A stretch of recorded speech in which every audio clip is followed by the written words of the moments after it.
Welcome along everybody. So today I'm going to be showing you how I made this card, which I've called From the Heart, and I've used 3 sets for this. The Very Berry set, the Plentiful Pansies and Sweet Strawberries. But to be honest, you can use any of these small cardio stamps, the flowers and leaves, from any sets that you have yourself. Now this card, as you can see, is all black and white.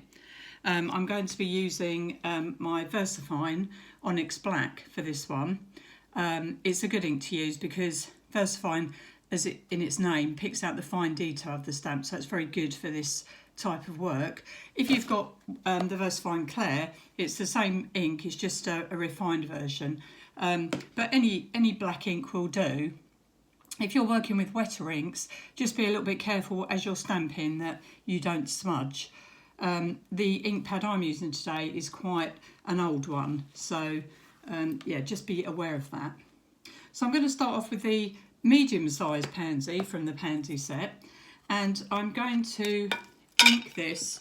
I'll just show you because I'm going to take the pad to the stamp for this because I don't want to, I want to make sure it's inked all over, and sometimes if you do it the other way around you might miss a part. So I'm going to take the ink to the stamp and I'm going to make the imprints of the medium-sized pansy in prominent places spread over the shape of the heart. Now I'm using a heart stencil for this. You can see I've taped it down. Any heart stencil you've got will do. There's a very good one on the Imagine Mask on the Cardio website. Or you can cut your own stencil out of copy of paper, or if you've got a die. And then you can see what I'm doing. I'm taking the pansy flower up to the edge and just half stamping, so I've got half the flower there. And then I think we'll have one more in the middle here. And I think I'm going to put a little edge up into that corner there, like that. Okay, so then I'm going to go in with this flower, which it's just the shape of the flower, it's not a solid. So again, I'm going to take my ink to my stamp, and then I'm just going to do exactly the same. Now that's what I mean. You see there, I missed the corner of that stamp. Now it doesn't really matter because when we put the ferns in, we can cover that up a little bit. But try and you know, with this sort of stamping, you're trying to be precise, get a nice overall pattern of the flowers. So, and these smaller ones are a little bit tricky. So just take your time to ink them up properly. And then we're going to put another one here. These little marks you can see next to them are little spots on the where I'm inking up the blocks. So I'm just taking a microfiber cloth and just wiping those marks away. So I think we'll have another one halfway off there. And I think we'll have one sort of half there. Don't be afraid to stamp off your stencil because it gives a nice, when you take this off, it gives that nice sort of rough look around the edge, which I quite like with this design. I think it lends itself to this design. Okay, so now I'm going to go in with my fern, and exactly the same. It's just a repetition of what we did before. So what you do is look where you've got those little black marks, and then just you can cover them up with the fern. And then again, we're just going to space this out over the whole design. So you want some whole ferns, and then like the flowers, you want some coming off the edge. Now this design, as we build up these layers, we want to be a little bit careful because we obviously want to see the flowers and leaves that we're going to put in there. So as you build up more and more, don't be tempted to sort of overfill it, because then you'll lose the definition of these lovely stamps. And that's why this ink is really good, because it's given us that sort of definition. I think we'll just have one more up in the corner there. The fern is good for just defining where the edges are, like that, where you've got a curve. Okay, so I'm now going to use the smaller of the very smallest pansy in the pansy set. And again, I'm just going to go in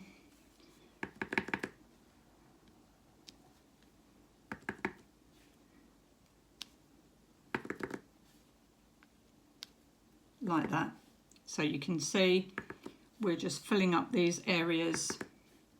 Now, you have to decide when you're making yours, well, depending on what flowers and leaves and foliage you're going to use for yours, you have to decide what you want to be sort of the prominent flower. Or in one case, I know that a variation of this card is on the website. Julia Newman, I think it is, that did it. A lovely version made with bottles and can openers, called the Last Orders set, and that was really a really great interpretation. So whatever you're using, decide what you want to be prominent. Obviously, I'm preferring the pansies in this one.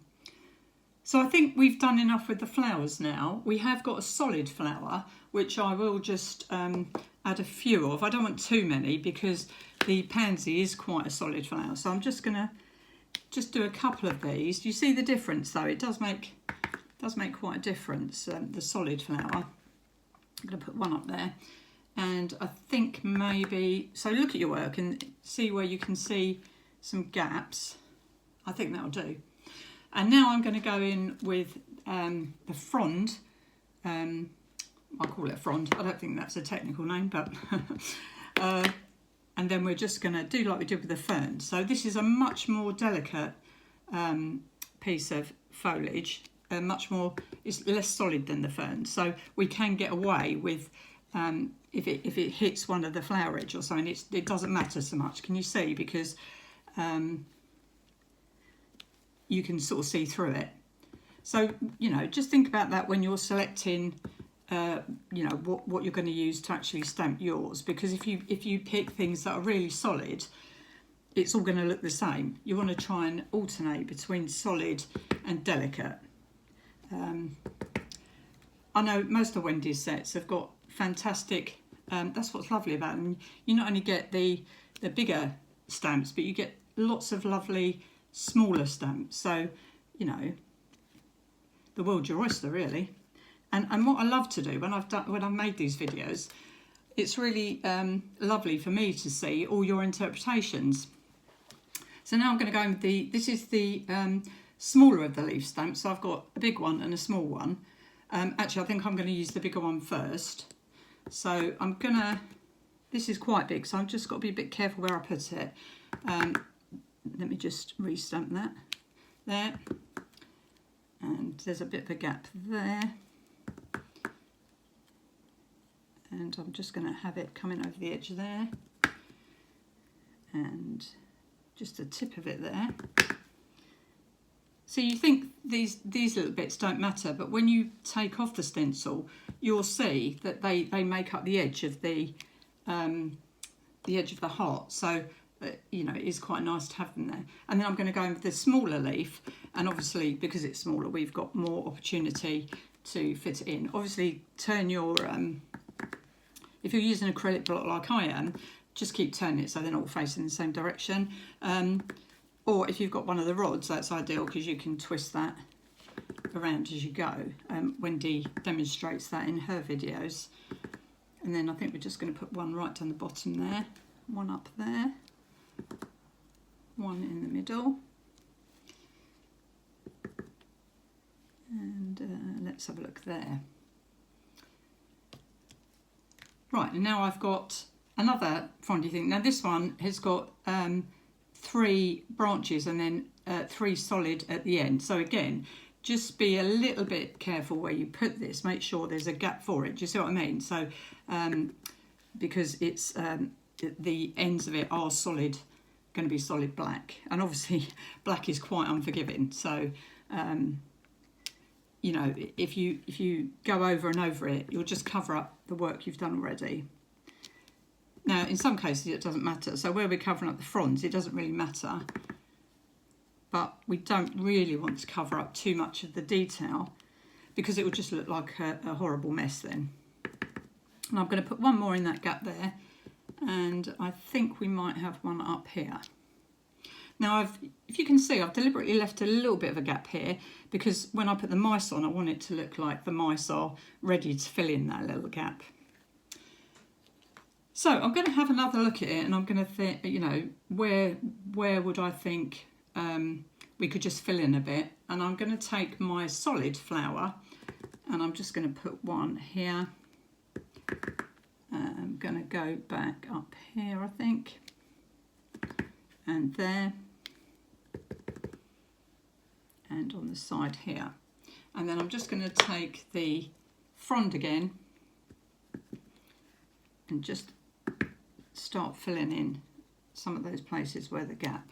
Now you can see I've got ink on there, so I'm just going to wipe that off. I just use a wet microfiber cloth, and just check your hands every now and again, because obviously this is a permanent ink, and you don't, if you get it on your hands then get it on your work, it might spoil it. So you don't want to get right the way through it and then find out you've put a mark on the rest of your card. Not so much this, because it probably wouldn't notice on here, but it would notice on the rest of your card. So I'm just filling in the little gaps we've got. And I think we're almost there. I'm just going to put one down there. And then I'm going to just take the solid leaf, because I want that there to be a little bit of an edge there. Can you see? Just so the heart doesn't look odd like that. So I think that's the main part of the heart done now. You know, by all means, I say, take a look at your work. You need to sort of step back from it. When you're doing this close work, it's always a good idea, when you think you've finished, just step back and take a look. Like, so for example, there's a little gap up there, which I'm going to put my one of the clear flowers in there, like that. And another one there. Again, just be careful you don't overcrowd it, because you want, you know, when people are looking at it, you want them to be able to see these flowers and the ferns and things. And I'll maybe just put another one in there. Okay, I'm happy with that. So what I'm going to do now is take off this tape. Now I just use stencil tape, very low tack stencil tape, because you know you have to, if you want to get a defined shape, you need to sort of tape it down quite well, so you get this sort of edge. Do you see what I mean?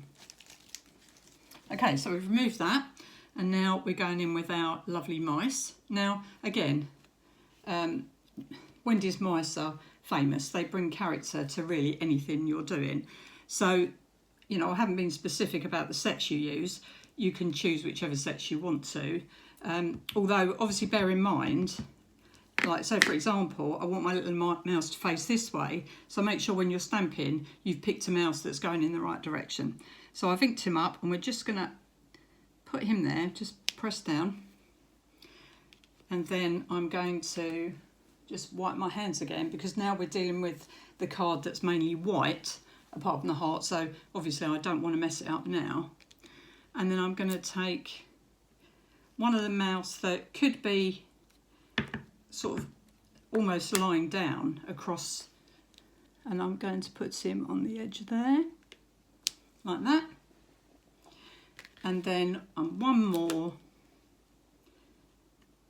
which I'm going to put in the gap at the top of the heart.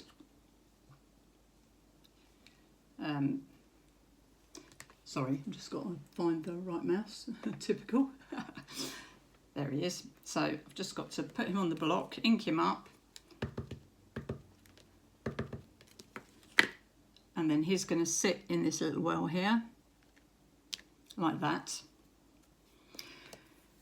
And then, because the idea of this card really is that the mice are putting together this heart with all the flowers in, I'm going to put some flowers, give them some flowers to hold. Now, so I've chosen obviously the smallest of the pansy flowers, and I'm going to ink it up. And if you line it up with his paws, you can just press that down and then it looks like he's carrying the pansy. Up here we want something fairly small because otherwise you're not going to see it, it's going to merge in. So I'm going to pick the smaller of the leaves and just put it up in that direction, away from his face, so it looks like he's putting the leaf in there. The other mouse doesn't have to carry anything because it looks like he's carrying that fern anyway. Now, I know these are quite subtle here. That's really the idea because you want people to sort of discover them. But you can just, where his tail's gone round, I'm just going to overmark that with my fineliner just to make him a little bit more prominent. And this little mouse here, I'm just going to add some little marks under his feet just to ground him. I'm not going to give him a shadow because I want this card to be mainly black and white. Just clear black and white, crisp black and white. Now, if you're afraid of all this white space, then you can put a border in. You can put a border in and then stamp the little flowers in the border, or you can shade the edge. I like white space. I quite like it. You know, I think it, especially when you're doing a card in black and white, it gives that lovely contrast. On my original, you can see I put in a line because I intend to put a sentiment under here. So you could do that, or you could make this line thinner and, as I say, stamp the flowers in the border. You know, it's entirely up to you. And just to give you a few variations on a theme. So in this one, I've stamped in blue. This is in blue distress oxides. And you can see I've highlighted the solid flower with one of the gel pens. And I've added a few little white dots of perfect pearls. So that just makes it a little bit more 3D. I've done the same with the red one. With this one, I actually shaded slightly before I started stamping. But if you're going to do that and you still want this nice sort of fairly rough edge, don't shade right up to the edge of the stencil, just shade in the middle. And then that gives it a little bit more of a solid look. And then finally, the multicoloured one, which I've done exactly the same way as the others, but I've used different Versacolour inks in this. So it's a little bit, you can see it's a little bit more subtle where the leaves are, and then I've stamped over with the bright orange and the red. And then I put Perfect Pearls in the middle, just to give the black centres. That's a Wendy tip. And again, used some Perfect Pearl colours just to give it a more 3D effect. So depending on what occasion you want this for, you know, the lovely thing about this card is very versatile. It can be an anniversary card, a Valentine's card, just a, you know, I'm here for you card, I care about you card. It's very, very versatile. And when you stamp it up in all different colours with maybe different borders or shading, you can use it for any occasion, which is why I like it so much. So I hope you've enjoyed this video and I look forward to having you along next time. Thank you for watching.